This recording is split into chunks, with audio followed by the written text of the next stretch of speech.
living along this cliff face. Now, the tribe that we're going to be, let me give you to you in order. The first tribe that we know of, Clovis, and they're the oldest. They date back a few thousand years. Then the Archean, followed by the Sinagua. Sinagua is Spanish for people without water. That's who we're going to be talking about today. We don't know what they call themselves because they're no longer around. But the Hopi tribe believes they are descendants of the Sinagua. And the Hopi Reservation is about 100 miles northeast of here, the crow flies. So we're going to see a lot of pictographs, pictures on the wall. We're going to see one petroglyph hurling in the wall.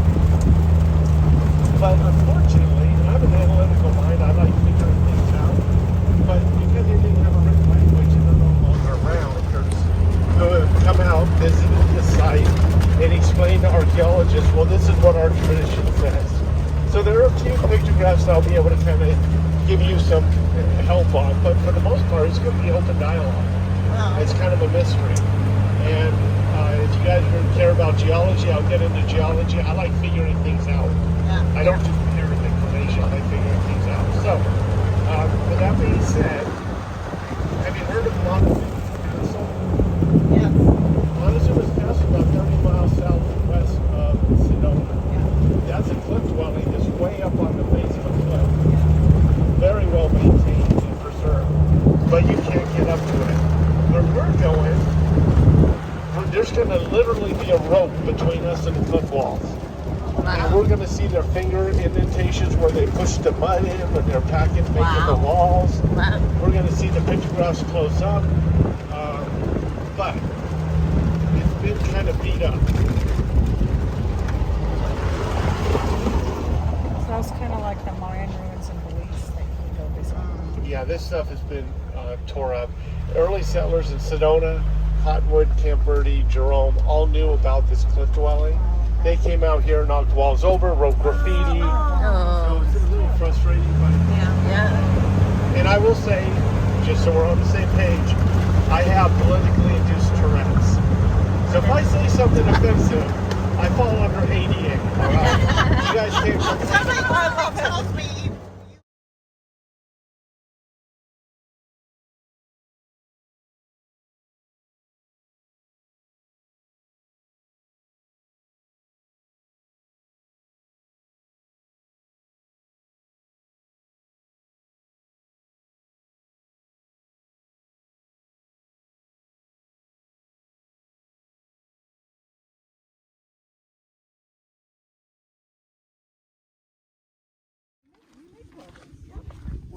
Look at one generation ago, before I thought I got here. My mom was born in France. Her town was taken over by Nazis when she was in 5th grade. That's the highest education she got. She saw her dad get run over by Germans 5 years later. The train that her and her mom were fleeing on got bombed by German bombers in the middle of the night. She saw everything, the train stopped, everybody fled. She saw her friend from school get her parents get hit by a bomb. She was a little kid, and you look at her before she passed away, she's this frail little 92-year-old. You think you kind of discard her, you know, but this woman was the strongest person I've ever known. Imagine that this was all in our most recent generation. Right? Yes. And now I have one bar on my phone. I'm like, oh my gosh, you know, it's terrible. I'm sitting in traffic and it's the worst thing in the world. One of my closest friends.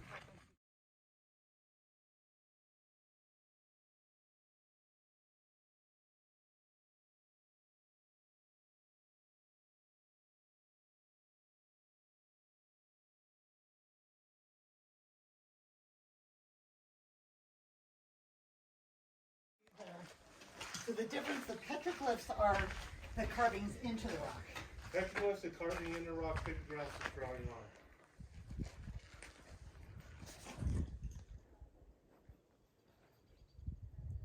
Oh yeah, the camera does. You see where the white is showing because it's sunny. Wow.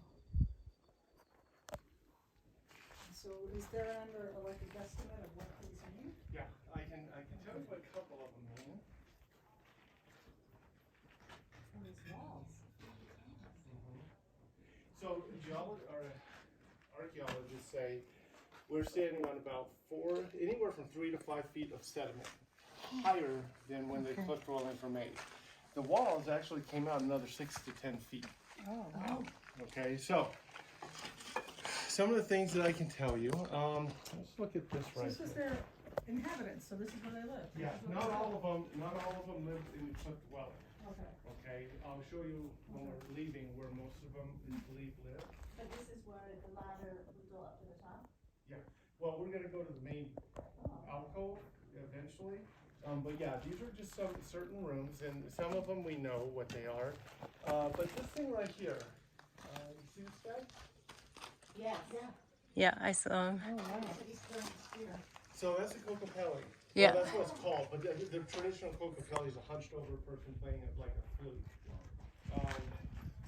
The agave, we haven't talked about plant life. I'll show you agave when we're leaving there.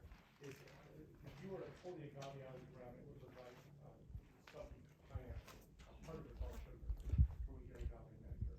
At the end of its lifespan, that sugar will produce a stalk that will grow out of the middle of that plant and grow up to 30 feet tall, 6 to 9 inches a day. 6 to 9. Oh my God.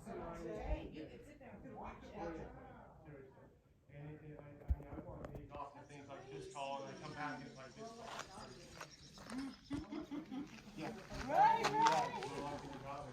The whole plant dies from the bottom up because it's producing its stalk.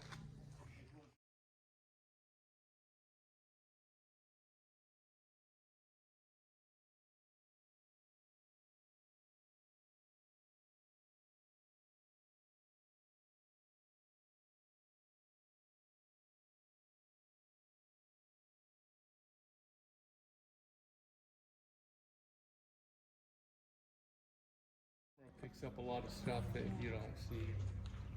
It looks like a giant bird, like right to the right of the circle. Right there? Yeah. Yeah, I can tell you the Hopi tribe says that that's a person standing. Oh. And when a person's standing in that position, that's a sign of power, but not aggression. If the hands were up, Yeah. what we in our culture say is surrender, Yeah. in their culture is a sign of aggression. Wow. So the stomach is distended, which means that they believe that they traded their crop.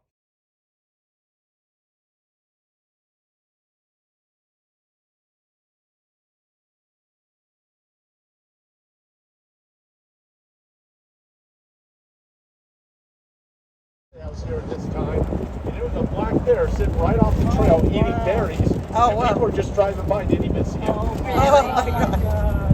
Because they were on their phones. Yeah. Right. As I am right now. And you had a story about the tarantula. Well, I was just Oh, yeah. gonna say, what about the spider? Okay, so we'll fast forward to scorpions. Okay. We have scorpions here. Translucent ones too. What? Well, yeah, the tarantulas glow under black light. Oh my God. They glow like a Motel 6 bed comforter. There you go. There's a mental picture. You won't be able to get out. Picture. Hopefully nobody's seeing it in a Motel 6. But anyway.